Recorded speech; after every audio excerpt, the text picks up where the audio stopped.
This guy is sprinting barefoot through a dark forest in the middle of the night, and it's obvious he's already past his limit. But just when he tries to push forward one last time, his foot slips at the edge of a steep slope, and he goes flying straight down. He crashes through dirt and leaves before slamming hard into the ground below.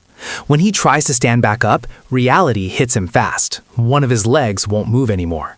Shock flashes across his face as he clenches his fist into the ground, realizing just how bad things have gotten. Figures step out from every direction, masked assassins. Some perched on trees, others stood calmly on rocks, all watching him like prey that's already been caught. One of them steps forward, casually mocking him for lasting this long. Before dropping the bombshell, they call him by name, Prince Chun. At that moment, everything makes sense. He was never escaping. Surrounded, injured, and unable to run, he still demands to know why they want him dead so badly. Their answer is simple. As long as his bloodline exists, he's a threat. They dismiss his lack of talent and the dreams he already gave up, saying none of it matters. But the moment they bring up his mother, something snaps. With no real training and barely able to stand, Prince Chun grips his short blade and decides that if this is where he dies, he won't go down quietly. The assassins attack all at once. Under the moonlight, they strike from every side. Prince Chun charges forward, swinging wildly, forcing them back through sheer desperation. His technique is rough, but his unpredictability throws them off. Even when he's grabbed and lifted off the ground, mocked for being weak, he reveals his last move, pulling out a hidden blade and striking at close range. The clearing freezes. One of the assassins goes down. That hesitation costs him everything. Enraged, the others stop holding back. A brutal strike sends Prince Chun crashing across the ground. He lies there, barely conscious, as a final blow descends toward him. But it never lands. A massive surge of energy explodes through the clearing, throwing the masked figures back like nothing. From the darkness, a calm figure steps forward, surrounded by controlled blue lightning and wearing unfamiliar clothing. Without even moving, he releases overwhelming power, scattering the assassins instantly. His movements are so fast, they're almost impossible to track. Panic breaks out. Orders to retreat are shouted as the remaining attackers flee. One tries to escape through the air, only to be taken down mid-flight by a burst of blue energy. When the forest finally falls silent, Prince Chun lies on the ground, completely drained, staring up at the sky. He mutters that this outcome was deserved. The badly injured man staggers through the cold darkness, barely breathing, fully aware that he's close to death. Nearby, a young boy in a blue jacket checks a glowing device on his wrist and immediately senses danger. There's no time left. Whatever explanation was planned before doesn't matter anymore. They have to act now. The man collapses as the boy kneels beside him, bringing a glowing syringe to his neck. He hesitates, clearly afraid, but goes through with it anyway. The man's body reacts instantly, showing just how dangerous this is. Still, the boy finishes the injection and calls him Ancestor Nim, revealing their connection. As the man lies flat on the ground, his eyes widen. Floating numbers suddenly appear in his vision, and a strange voice enters his mind. Martial arts in Jianghu were originally created for survival. Over countless generations, those techniques evolved into far more dangerous systems, combining structured movements, controlled breathing, and the cultivation of internal energy. Knowledge was recorded in manuals and passed down, growing stronger with time. Fighters eventually formed martial clans, but differing beliefs split them apart. One side upheld order and justice, while the other embraced domination and cruelty. From this darker path, the demonic cult rose as a feared power. Within its ruling family, an illegitimate child was born, someone who, despite his status, still held a rightful claim to leadership. Prince Chun suddenly jolts awake, gasping as pain surges through his body. The first thing that shocks him is the fact that he's alive. His body is soaked in sweat. Nausea hits hard. And when he looks down, he sees strange black residue clinging to his skin. His clothes are shredded, yet there isn't a single wound on his torso. Whatever happened to him defies logic. Then a voice speaks, calmly calling him Master. Prince Chun panics and scans the room, but no one is there. The voice repeats itself, proving it isn't his imagination. As fear sets in, he realizes the sound isn't coming from outside, it's coming from inside his own head. When he angrily demands answers, the voice explains that it is directly connected to his brain and exists to support its functions. When it identifies itself as a machine, Prince Chon mishears it as an evil god, triggering memories of the demonic cult. His legs give out and he collapses, trembling in fear. Elsewhere in the compound, an elderly doctor and a guard discuss the recent incident. They confirm it was an assassination attempt and admit Prince Chon's survival should have been impossible.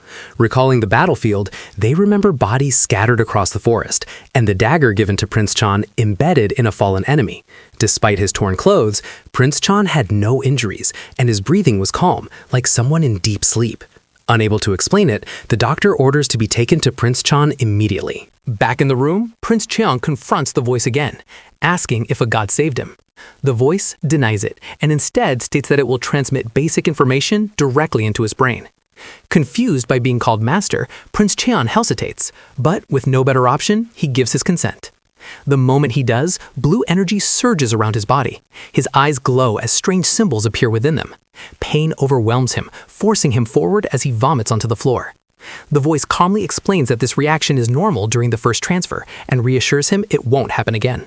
Still shaking, Prince Chon asks the question that matters most. Are nanomachines now inside his body? The answer is yes, more than 6 billion of them. Alone in the silent room, Prince Chon lowers his head, realizing that even if his enemies haven't finished him yet, an unknown presence now lives inside him, and his life will never be the same again. A guard near the bed suddenly reacts to a strange smell in the room. Prince Chon immediately realizes it's coming from his body and grows uneasy. Dr. Beck, however, steps closer with curiosity instead of panic. Prince Chun opens his eyes fully as the doctor calls him by name, reminding him they've met before. He recalls that Dr. Beck once treated his mother. When asked to check his pulse, Prince Chun hesitates but agrees. The moment Dr. Beck touches his wrist, his expression sharpens. He senses something abnormal and mutters that the condition is extremely unusual. The guard panics, accusing the prince of doing something unnatural, while Prince Chan remains lying still, watching in silence. Dr. Beck quickly reassures them that the condition isn't dangerous, quite the opposite. He explains that Prince Chan's body has been completely cleansed of impurities and that his internal energy flow has already been activated. Confused, the doctor asks if the prince consumed any special medicine, but Prince Chan denies it. Dr. Beck then reveals the truth. Prince Chan now possesses an ideal body for martial arts training. Stunned, Prince Chon recalls the black residue expelled from his body and realizes it was waste from the cleansing process. His thoughts immediately turn to the nanomachine. He mentally calls out and a system response appears, asking whether silent mode should be deactivated. Alarmed, he orders it to remain off. A visualization of his body appears, surrounded by blue energy. The system explains that all waste has been removed, and even his blood vessels have been reshaped. Prince Chon stays silent, tension written across his face. Finally, he questions what this entity truly is and whether it could be an evil god, his expression twisting into a mix of fear and curiosity. The demonic cult is revealed to be made up of countless clans and families, but only 6 are recognized as the main pillars of power. Long ago, the demonic lord swore an oath that bound these clans together. As part of that oath, he was required to marry one woman from each clan. The children born from these unions became direct descendants of the demonic lord. Each one was raised within their mother's clan. All of them were sent to the same place, the Demonic Academy, an institution that only opens once every 10 years, overseen by powerful figures and infamous for producing monsters. Whenever multiple descendants entered at the same time, the competition became especially brutal, creating legendary periods of rivalry. The scene shifts back to the present. Prince Chan lies in bed as an elderly doctor examines him. The doctor is revealed to belong to the Poison Clan. While checking his condition, Prince Chan quietly worries about whether the nanomachine inside his body will be discovered. The doctor senses something unusual and suspects the prince may have received help from an unknown source. But after a thorough examination, he finds no visible problems. Instead, the doctor concludes that Prince Chan's body has been completely purified and that his internal energy flow has already been activated. He prescribes a tonic for recovery and prepares to leave. As he walks away, doubt lingers. He recalls that Prince Chan was once physically weak and had no real martial foundation. The sudden change makes no sense. He even considers the possibility that the demonic lord himself may have intervened secretly. Back in the room, Prince Chan exhales in relief, convinced the doctor failed to notice the real cause. He begins to thank Guard Zhang for saving him, but the guard stops him and apologizes instead. He gently suggests that the prince should wash up first. Slightly embarrassed, Prince Chan agrees. Later, Prince Chan sits quietly in a wooden bath, steam rising around him. Alone, he calls out to the nanomachine. It responds immediately, addressing him as its master. Remembering how it healed him earlier, he asks how effective the self-healing ability really is. The explanation surprises him. Most injuries can be healed quickly, but extreme damage still requires time. Curious and uneasy, Prince Chan decides to test it himself. He presses a blade into his palm. Pain shoots through his hand as blood spreads into the water. Almost instantly, the nanomachine activates. When he lifts his palm, the wound has already closed. The bleeding has stopped completely. Shocked, he splashes the water, staring at his hand in disbelief, before finally accepting that the ability truly works. After bathing, he inspects his body more closely and notices something else. His physique is noticeably stronger and more defined than before.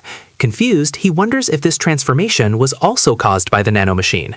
A servant arrives with fresh clothes, interrupting his thoughts. Once dressed, Prince Chan heads to a study, unsure of what to do next. The system gives a simple instruction: pick a book and flip through it. Skeptical, he grabs a martial arts manual and begins turning the pages rapidly. The moment he accepts the transfer, blue energy erupts around his head. Strange symbols and streams of information flood his vision. The pain is intense, forcing him to cry out as knowledge pours directly into his mind. When it ends, he's drenched in sweat, barely steady. The system reassures him that the reaction is normal. As he tests the knowledge, information about blood points surfaces instantly. He realizes this isn't memorization, it's full understanding. Even more shocking, the system reveals that it corrected errors in the original book. Standing alone later, fists clenched, Prince Chun understands what this means. If he wants true martial resources, there's only one place to go: the Demonic Academy. The scene cuts elsewhere. Inside the South Castle, within the chamber of an heir candidate, a long-haired figure speaks coldly. Multiple assassins were sent to eliminate a single boy. A subordinate kneels below, questioning whether all of them failed. The figure scoffs, clearly irritated. The heir candidate admits that things didn't go as planned. The boy should have died, yet somehow survived. Thinking it through, he concludes that something unexpected must have helped him. He even reveals that he tried to eliminate the boy's guard as well, showing just how far he went to make sure the job was finished. His expression darkens as another possibility crosses his mind. Morning breaks over the mountains as mist drifts around the academy below. Inside a wooden room, Prince Chun lies awake, staring upward, drenched in sweat. He hasn't slept at all. Today is the day he enters the academy. He opens the door and looks out at the courtyard, where trainees are already practicing. Weapons flash, bodies blur, and after images trail behind powerful movements. Watching them, Prince Chun briefly wonders if secretly learning Guard Zhang's dagger techniques would have been smarter. He immediately rejects the idea. The 6 major clans are always watching, and he swore after his mother's death not to learn martial arts before officially entering the academy. Then a voice calls him Master. From the window, he sees Guard Zhang training alone. A system prompt appears, asking whether it should scan Guard Zhang's movements. Prince Qian freezes. Scan another person's martial arts? The answer comes calmly. It's possible, and the techniques can be transferred directly into his mind. He hesitates, gripping the window frame. Taking Guard Zhang's skills feels wrong, but hesitation won't protect him. He gives the order. The scan begins. A blue interface overlays his vision as Guard Zhang's dagger techniques replay repeatedly from every angle. Step by step, strike by strike, nothing is missed. Nearly half an hour passes before the scan completes, and the transfer starts immediately. Pain explodes in his head. Energy crackles as he cries out and collapses backward. When it ends, he's left gasping, but it's still more bearable than before. Then he feels it. He lifts his hand, stunned. Something inside him has changed. A strained, excited smile forms as his foot moves instinctively, leaving a blur behind. He grabs a weapon, focuses on Guard Zhang's dagger technique, and knows he can do it. He closes the window and takes a stance. Blue energy swirls as his eyes glow. He strikes and the floor shatters. After images trail his movements as the technique flows perfectly, identical to Guard Zhang's execution, refined over decades. Then, the pain hits. His muscles scream as his sinew shatters under the strain. The system explains bluntly. His brain learned the technique, but his body hasn't. Without proper muscle development, continued use will destroy him. A new option appears, muscle transfer. Despite the warnings, Prince Chan agrees. Energy engulfs him. At first it's mild, then the pain spikes violently. He screams as anesthesia is injected, and his body collapses flat onto the floor. Elsewhere, Guard Jang prepares a meal, recalling a promise he once made to protect Yeowen. A narration reminds us that today, Prince Chan enters the academy. The cleaver slips from Guard Jang's hand. He rushes to the room and finds Prince Chan lying motionless. His pulse is steady, but something feels wrong. A wet footprint on the floor catches his eye.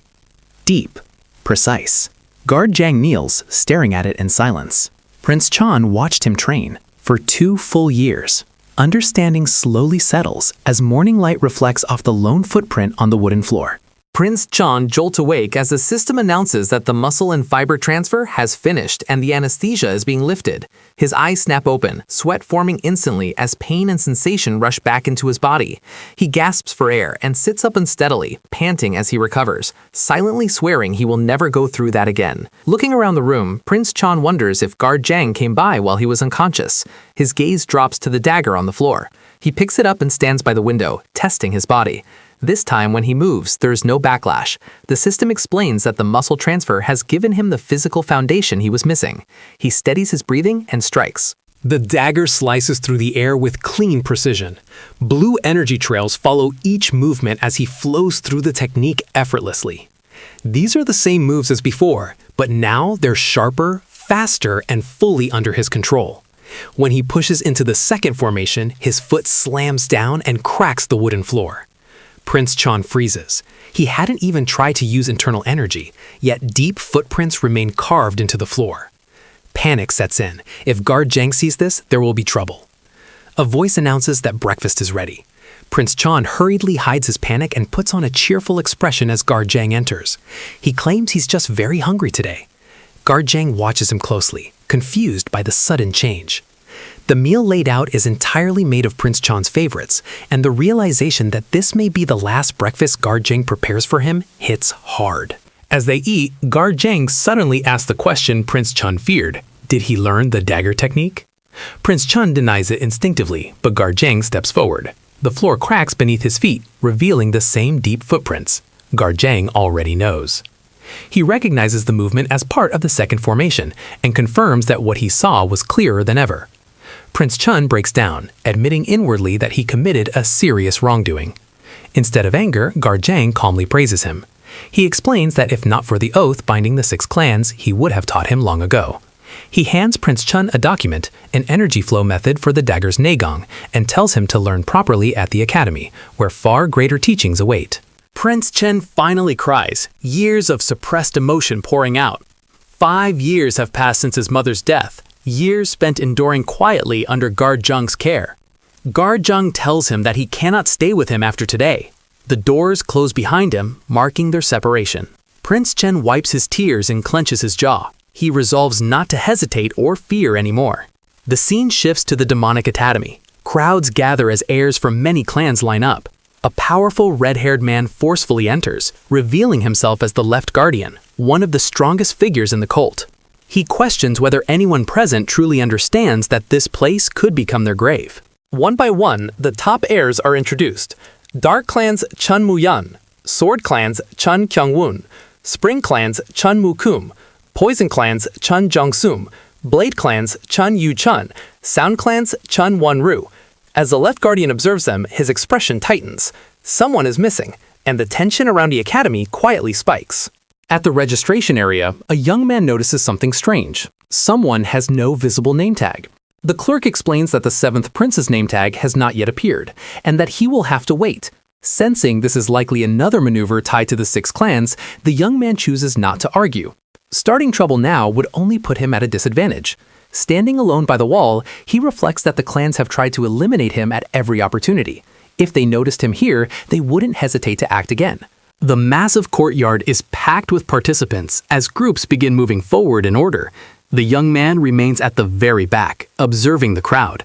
Whispers spread when people notice a black number 7 name tag. Rumors quickly form. He must be an heir candidate, unaffiliated with any of the 6 clans. He hears it all and endures it silently. A red-haired man notices him standing alone and finds the situation amusing, referring to him mockingly as the Lord's illegitimate child. Suddenly, horns blare across the courtyard. Shouts for silence erupt as everyone realizes the Lord is about to appear. Heavy footsteps echo as powerful figures walk toward the platform. Their presence alone makes the air tense.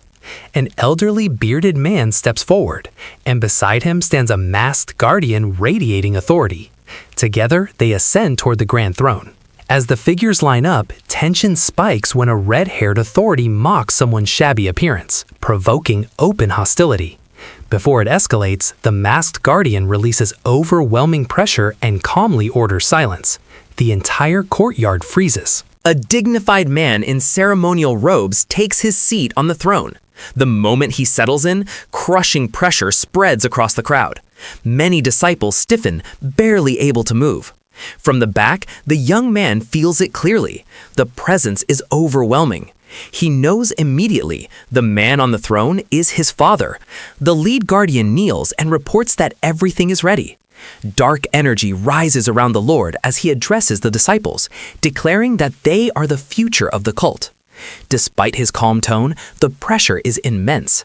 Cheers erupt as the crowd responds in unison. As the Lord scans the courtyard, the young man feels his gaze pass over him. Their eyes align briefly. There is no warmth, only distance. He feels nothing but confirmation of what he already knew. The red-haired authority steps forward, announcing that the real proceedings are about to begin. He explains that the academy will last 4 years and is divided into 6 stages. Each stage allows only one attempt. Fail once and you are expelled immediately. Panic spreads through the crowd. To drive the point home, he reveals the rewards. The first is the Black Dragon Ball, a rare medicine capable of granting 20 years of Neigong. Passing all 6 stages could amount to 120 years' worth. The second reward is access to the Demonic Academy's library, a 5-floor archive containing martial arts manuals, including techniques from the 6 clans themselves. Each past stage grants access to another floor. Excitement spreads, but the authority quickly crushes unrealistic hopes, warning that most will never even reach the 5th floor. The courtyard grows uneasy as silence spreads. Someone nearby notes bitterly that the man is skilled at raising hope, only to crush it immediately. He then announces the third and final benefit. This time, even the 6 clans react with interest. Inside the academy, all previous ranks and privileges are meaningless. From this point on, only strength matters. As candidates pass each stage, they will earn new, officially recognized ranks. The 6th stage is dismissed outright, nearly impossible. Chun Yo-woon listens quietly. Survival was once his only concern. Now rank itself has become tied to staying alive. The explanation ends, and candidates are told to form groups for dormitories. Before anyone can settle, it's announced that the first test will begin immediately. Confusion erupts, complaints and panic spread through the crowd, but a harsh command silences them. Anyone who fails the first test will be expelled on the spot. Those without even basic Neigong will be sent to agricultural, commercial, or service districts, places quietly implied to be deadly. Chun Ye-woon clenches his fist. The 6 clans once forced him to swear never to learn Neigong. Failing here would leave him defenseless, an easy target. Nearby, a woman laughs softly, amused that the test will remove people without her lifting a finger, until her expression sharpens as she senses something off. A woman carrying a stringed instrument steps forward. She is revealed as Hong So-yu, the elder and clan leader of the Sound Clan. She will oversee the first test. The test is simple. Endure.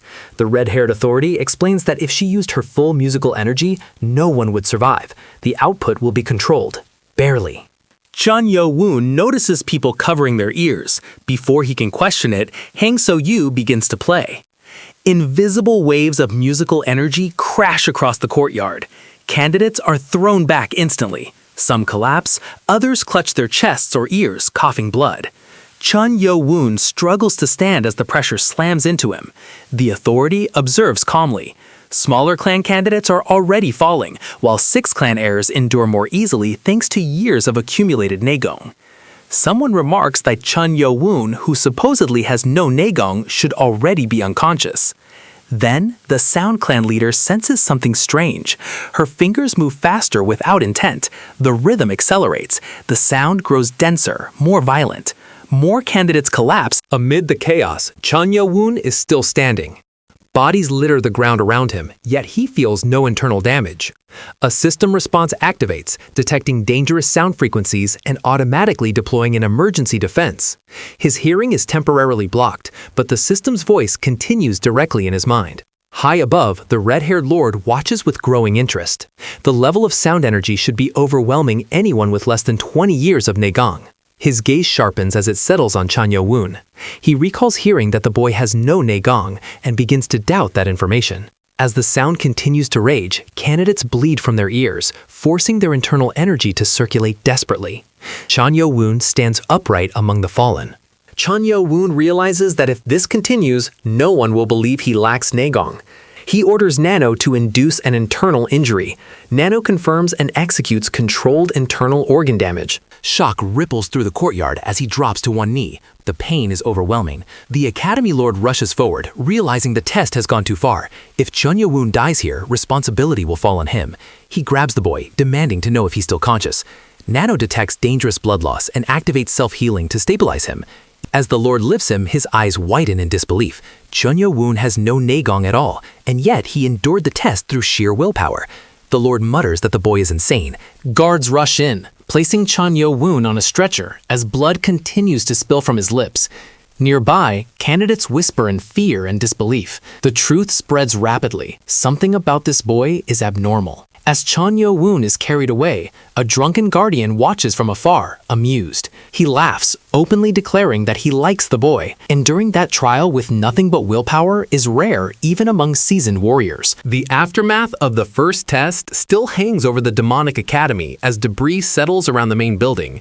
Inside the second-floor infirmary, Dr. Baek Jung-myung is calmly reviewing records when urgent voices call for him. Guards rush in carrying an unconscious young man on a stretcher. The doctor's excitement fades the moment he examines the body. The young man is covered in blood, suffering from massive internal damage. When the guards explain that there were no external wounds, only internal bleeding, the doctor is stunned. Even after years of treating disciples, he has never seen someone lose this much blood without Neigong. Before leaving, one guard hesitates, quietly noting that the boy somehow looks slightly better than before, though he doubts his own eyes. Left alone, Dr. Baek continues examining the patient. Chan Yo-woon lies still on the bed, breathing shallowly. Internally, he realizes that most of his internal damage has already healed, though the pain remains intense. He decides to endure quietly until treatment is finished. As the doctor checks his pulse, confusion deepens. The pulse is abnormally fast and unstable, far worse than expected. Acupuncture is prepared, until the doctor suddenly jumps back in shock. A familiar voice fills the room. The right guardian appears, gourd in hand, casually asking why the doctor looks so nervous. Their brief exchange reveals old familiarity, but the mood shifts instantly as the guardian's pressure fills the infirmary. Dr. Baek scrambles to compose himself, fully aware he can never read what this man is thinking. The right guardian's attention drifts to the bed. He finds Chan Yo-woon fascinating. Chan Yo-woon keeps his eyes closed, pretending to be unconscious, but unease creeps in. The guardian steps closer, the smell of alcohol lingering, studying him with open amusement. Then, without warning, he calls Chan Yo-woon out directly. The act is over. A twitch betrays him, and overwhelming pressure forces Chan Yo-woon upright. His body hasn't fully recovered, leaving him helpless as the guardian laughs, explaining that breathing patterns always give the truth away. Despite the exposure, the guardian praises his guts and endurance, calling his willpower rare. Dr. Baek urgently interrupts, insisting treatment must come first. When Chan Yo-woon suddenly coughs up blood, the guardian finally acts. He releases Neigong, stabilizing Chan Yo-woon just enough before letting him fall back onto the bed. Then, the guardian speaks plainly. Chan Yo-woon is interesting, and he has decided to take him as his student. The right guardian casually points out that once someone enters the academy, being stuck in the infirmary means falling behind immediately. The guardian presses further, explaining that anyone who wants to become a true warrior must always think one step ahead. Staying in the infirmary for weeks means others will continue advancing while the boy remains stuck at the starting line. Internally, the boy admits that the guardian's words are correct. Still, he reasons that remaining injured for now helps avoid unwanted attention. As the guardian calmly drinks from his gourd, he asks the boy if he understands why he was sent to the infirmary in the first place. The boy assumes it is because of his internal injuries, and the guardian confirms that this is normally the case. However, he then raises an important contradiction. Many other candidates also suffered internal damage during the first test, yet none of them were brought here. The guardian explains that most martial artists can recover internal injuries through meditation. With time or medicine, their bodies heal naturally. The implication becomes clear. The boy alone was sent to the infirmary because he cannot heal himself at all. Lying silently, the boy processes this truth. The guardian remarks that they are almost finished here, then bluntly describes the boy as someone who cannot even meditate to recover. He questions whether someone like that could heal internal damage in a short time. Internally, the boy answers that it is possible, only because of Nano. He recalls the guardian's earlier words and understands the deeper meaning. If he wants to advance, he will need Neigong. At that moment, he remembers the rewards for passing the first test, the medicine ball, and access to the Academy's library. When he mentions this, the guardian bursts into laughter. He explains that something crucial was left out. The Academy library is not a place students can freely enter and leave. Each test grants only a single entry. Worse still, access to the first floor is limited to just 2 hours. Writing anything down is forbidden, meaning everything must be memorized before leaving. At first, the boy is stunned. Then, realization strikes. Memorizing even 2 books is normally considered impressive, but with Nano's scanning ability, 2 hours would allow him to absorb hundreds of manuals. The Guardian reminds him that 4 years at the Demonic Academy will be brutal, especially for someone without Neigong or formal martial training. The boy reflects that while most candidates arrived already trained by their clans, he has nothing. No techniques, no internal energy, and enemies everywhere, including the 6 clans. As he considers how to survive, he notices a piece of paper placed beside him. He recognizes it immediately as the breath of Neigong. The guardian confirms it and makes his offer clear. If the boy becomes his student, he will teach him the breath of Neigong immediately. Reaching a decision, he bows deeply and formally asks the right guardian to accept him as a student. The guardian stops him mid-bow, lifting him effortlessly with blue energy. He states that the blood of Chan should never bow to anyone except the Lord himself. Accepting him simply as student, the guardian orders him to rest and memorize the breath of Neigong before he returns. With a grin, he leaves, ordering an attendant to take care of his disciple. Afterward, the attendant checks on the boy, commenting that the right guardian must have liked him. Left alone, he reflects on everything that has happened. With Nano and the right guardian, he has been given opportunities he never expected. Thinking of his mother and guard Jang, he realizes that although he is surrounded by enemies, he finally has someone on his side.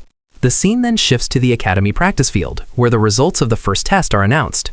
Only 415 candidates passed, nearly 200 fewer than 10 years ago. Complaints erupt among those who failed, but instructors harshly silence them and order the rebels removed. It is revealed that the test's intensity was raised because of Cadet 7. Many who passed are now suffering internal damage and meditating, while candidates from the 6 clans endured with ease. It is explained that resisting Elder Hang's sound waves normally requires centuries of accumulated Neigong. 2 figures stand out above the rest.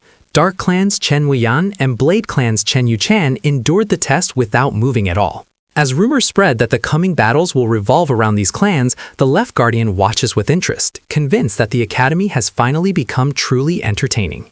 The Academy Authority congratulates the cadets who survived the first test, announcing that each of them will receive a bronze medal. This medal marks their status as lower-ranked cadets of the Demonic Academy, where they will now train for the next 4 years. A strict rule is introduced immediately. Inside the Academy, cadets are forbidden from answering with yes or no. When the authority asks if everyone understands, the entire crowd responds in unison. Motto. With that, the Left Guardian steps forward and announces that the cadets will now be organized into groups. The scene shifts back to the infirmary. Medical tools are laid out as treatment preparations finish. The injured boy, still lying on the bed, hesitantly asks if his condition is serious. Dr. Baek Jong-myung explains that the internal damage is severe. Even with his treatment, the boy will need at least 11 to 15 days before he can rejoin the tests. The boy reacts in shock. Falling behind at the academy could be fatal. He briefly considers using Nano's self-recovery function to heal instantly, but quickly realizes the danger. Recovering too fast would only draw suspicion.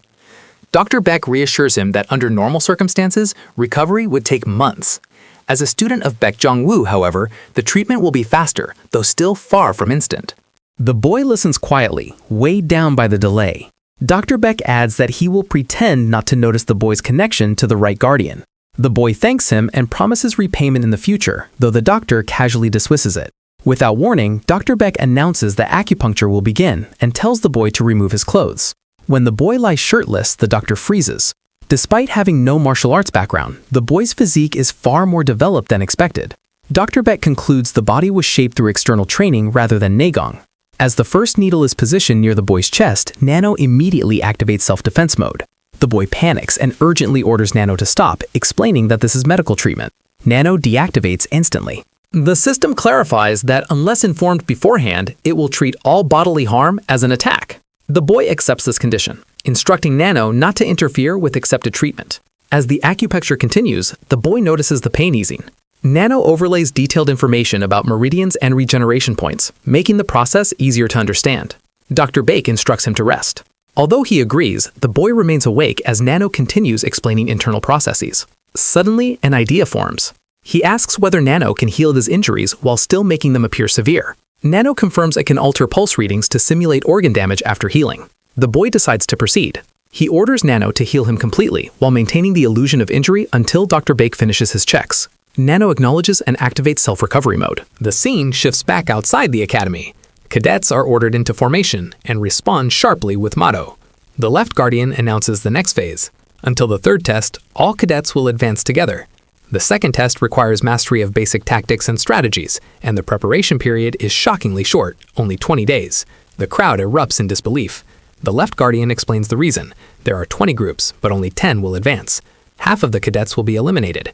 This is also the first and final test that requires cooperation. If a group competes internally, they will fail together. The announcement ends and cadets are dismissed to their dorms. Starting tomorrow, official instructors will begin training them. Elsewhere, Group 8 instructor Im Pyung calls out to a remaining cadet. Spring Clan candidate Chon Moo-kum steps forward, confident he will become the group leader. He notes that Cadet 7 is currently in the infirmary and suggests informing him personally. As his tone turns hostile, Chon Moo-kum mocks Cadet 7's background and declares his intent to torment him. Unexpectedly, instructor Im Pyung agrees, but not in the way Chon Moo-kum expects. Im Pyung announces that he will personally deliver the information to Cadet 7 at the main building. Chon Moo-kum freezes. Cadets are forbidden from entering the main building. Realizing he cannot interfere, Chon Moo-kum forces himself to accept the decision. As he walks away, resentment burns behind his calm expression. He resolves to wait, and when Cadet 7 finally returns, he promises that the pain will only begin then. Night falls over the Demonic Academy's main building. Inside, Group 8 instructor Im Pyung stands in disbelief. 14 days. Dr. Bake confirms it without hesitation.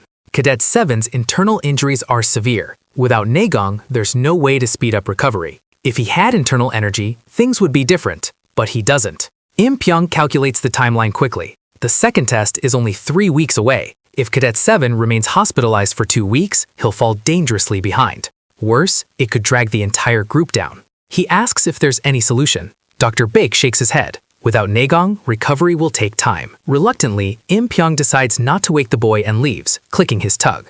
In his mind, Cadet 7 only barely passed the first test. Perhaps this is where his luck ends.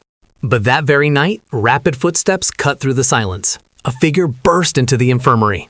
Chun Ye-woon jolts awake as the right guardian appears, laughing loudly and announcing that a teacher has come to see his student. The smell of alcohol fills the room. The guardian wastes no time. He immediately asks if Ye-woon memorized the breath of Neigong. Ye-woon calmly answers that he has. The guardian is surprised. Memorized it all while injured? Ye-woon thanks Nano silently for preparing him in advance. Then the guardian drops something unexpected. He can only teach him for 2 weeks. Once Ye-woon leaves the infirmary, contact will be impossible. External training is forbidden in the academy. Suspicion would mean serious consequences. There's no time to waste. The guardian orders him to sit. Without further explanation, he places his palm against Ye-woon's back and declares he will stuff the flow into him, a special method created by Ye-woon's great-grandfather. Energy surges violently into his body. System alerts flash internally as Nano detects foreign energy entering his bloodstream and begins analyzing it. Ye-woon's veins burn as powerful Neigong forces his circulation open. The pain is overwhelming, but he endures. The right guardian narrows his eyes. There are no blockages in the boy's meridians. His body is already well-trained, too well-trained for someone who supposedly learned nothing. For a moment, the guardian wonders if the Lord himself secretly intervened. But he pushes the thought aside. With this body, it should only take 7 days to generate a solid foundation of Neigong. Elsewhere in the academy dorms, chaos erupts. A cadet is struck violently, another is kicked into a wall. Panic spreads as voices shout for someone to calm down. At the center stands a bruised young man, top clan cadet 18 Bai Gi. The right guardian steadies his breathing as streams of energy fade around him, sweat rolling down his face from the strain. He looks down at the boy and asks if he memorized the flow. On the floor, the boy struggles to breathe, body trembling from exhaustion, but answers that he remembers it clearly. The right guardian laughs, saying the first trial must have been brutal, yet explains this method is the fastest way to teach someone with no Neigong. He gives the boy a clear goal, 7 days. In that time, he must gather enough Neigong to survive. Watching how drained his teacher looks, the boy realizes the right guardian used an enormous amount of energy. Still, he steels himself, believing he can endure at least this much. Bent forward, he promises he will succeed for as much as his teacher believes in him. The right guardian chuckles at the response and declares the training over for the day, reminding him not to forget the breathing method or the flow. As he leaves, the boy thanks him sincerely, calling him teacher. At the Academy's practice field, the red-haired left guardian surveys the cadets. Some have already become group leaders, while others look battered from the night before. It's made clear that the instructors intentionally stayed away from the dorms on the first day, to force the cadets to clash and establish their own hierarchy. The left guardian notices something odd. Group 12 should have been led by a Poison Clan candidate, yet Cadet 18 is now in charge. Looking at the injured faces, he concludes a brutal fight took place. He remarks that anyone bold enough to attack a prince with a black name tag must be both skilled and fearless. Training begins. Cadets are ordered to gather in the auditorium each morning for 7 days to learn tactics and train in the practice field in the afternoons. Groups begin moving out. Among them, tensions rise. A long-haired cadet mocks Chen Mu Kuam, sneering that the Poison Clan is nothing without poison, and that he's fallen beneath even lower clans. Chen Mu Kuam burns with rage, recognizing the speaker as Baek Gi of a top clan, and silently vows revenge. That night at the dorms, instructor Im Pyung calls Chunmu come in. He praises his training, then mentions Cadet 7 is stuck in the infirmary for 2 weeks. Shocked, Chunmu Kum repeats the number in disbelief. Im Pyung admits that even if Cadet 7 memorizes theory, practice will be difficult without Neigong, and decides to visit him again personally. Chunmu Kum answers obediently, but once alone, clenches its fists in frustration. Later, chaos erupts in the dorm hallway. Chun Mukam rages, insisting Cadet 7 must be pretending to be injured, cursing his bloodline. When someone suggests he should act instead of shouting, his anger sharpens into interest. 4 days pass. In the infirmary, Dr. Beck yawns, complaining he hasn't had a patient in days, until chaos returns. Instructor M. Pyung rushes in carrying a cadet impaled by a sword. Dr. Beck treats him quickly, relieved that no vital organs were hit, but confirms the cadet must stay hospitalized for several days. M. Pyung leaves, irritated that real weapon training caused this mess so soon. That night, the infirmary grows silent. A shadow slips inside. A figure reaches for a curved blade among the medical tools, thinking only of survival. The curtain is pulled back. Suddenly, violent energy erupts. The attacker screams as electricity surges through his body. The blade is blasted away.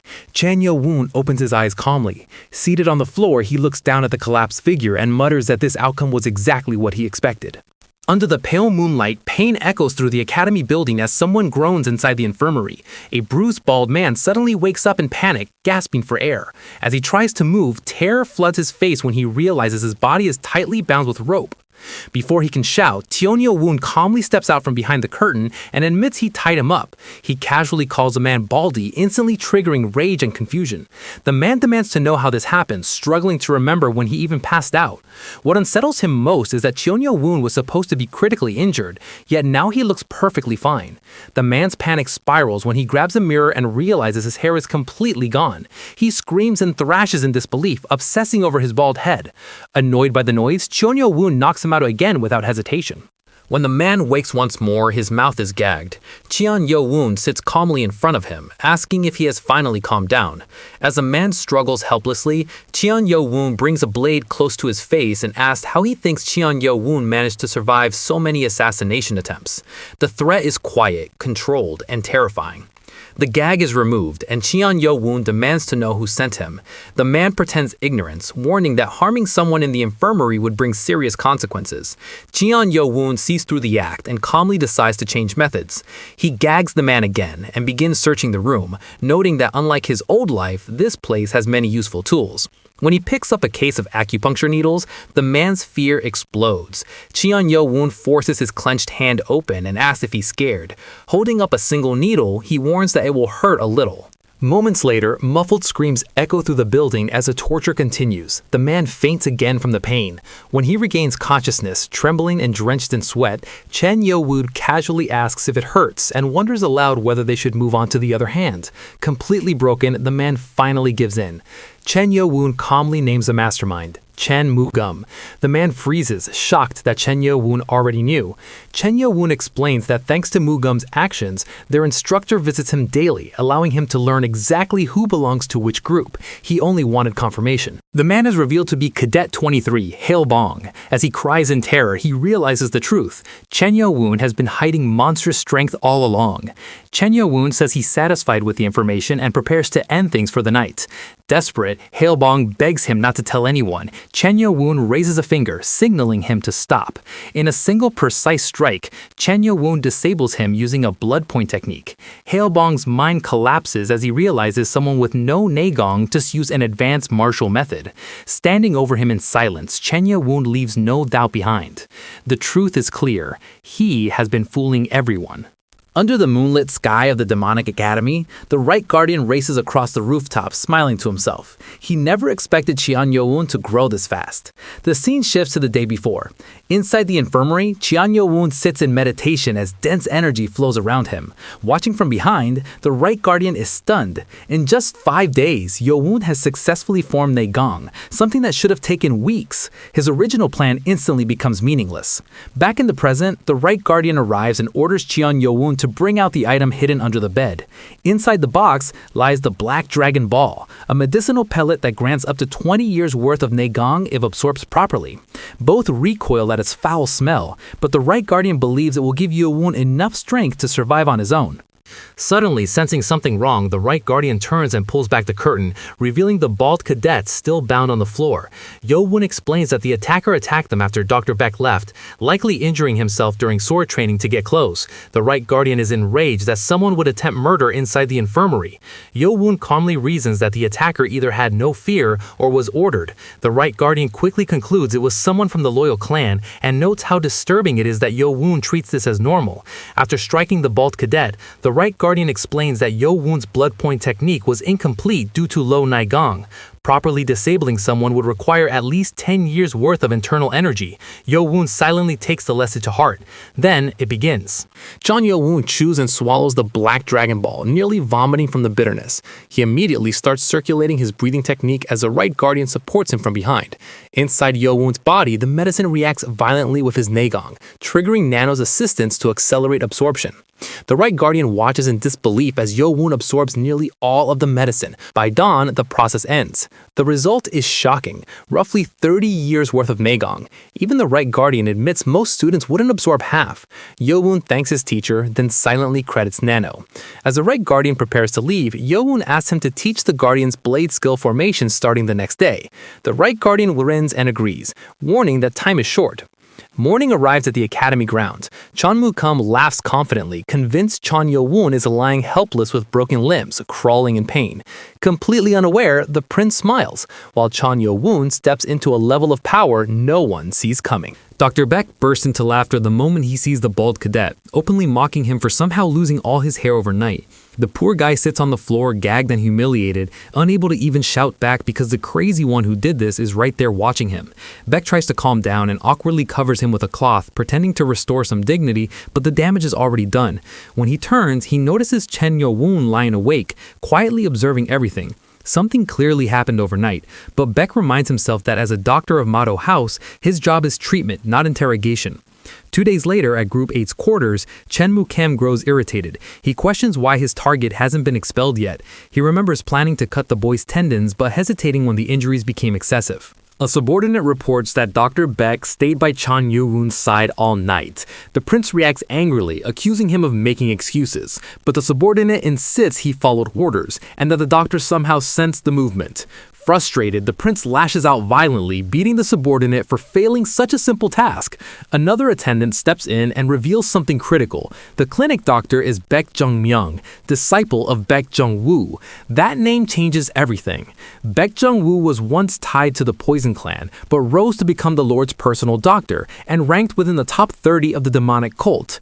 If Baek Jung-myung is truly his disciple, then he's far more dangerous than he appears. The prince realizes sending someone into the infirmary was a mistake. Enraged, he strikes his subordinate again, and in a brief flashback, we see how he manipulated Hyo-bung, promising to support his small clan if things went wrong. Now, Hyo-bung lies beaten, silently regretting ever trusting that promise. Elsewhere, Nano confirms that Dr. Beck knows medicine, but not martial arts. 7 days later, at 6 a.m. in the clinic, Chen Yo-woon trains intensely. His teacher watches as he moves through the butterfly shadow step with fluid control. The right guardian can barely believe it. He only demonstrated the technique a few times, yet the boy's posture and balance already look natural. In truth, Nano has been scanning every movement. Still, Yo-woon deliberately performs slightly slower to avoid suspicion.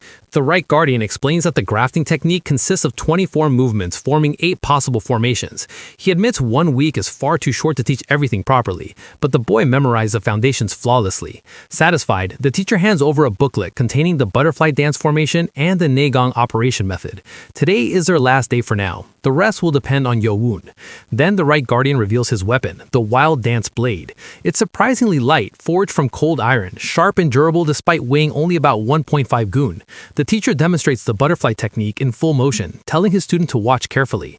Yo-woon silently calls for Nano. Scan initiated. And that's where this part of the story ends. See you next time.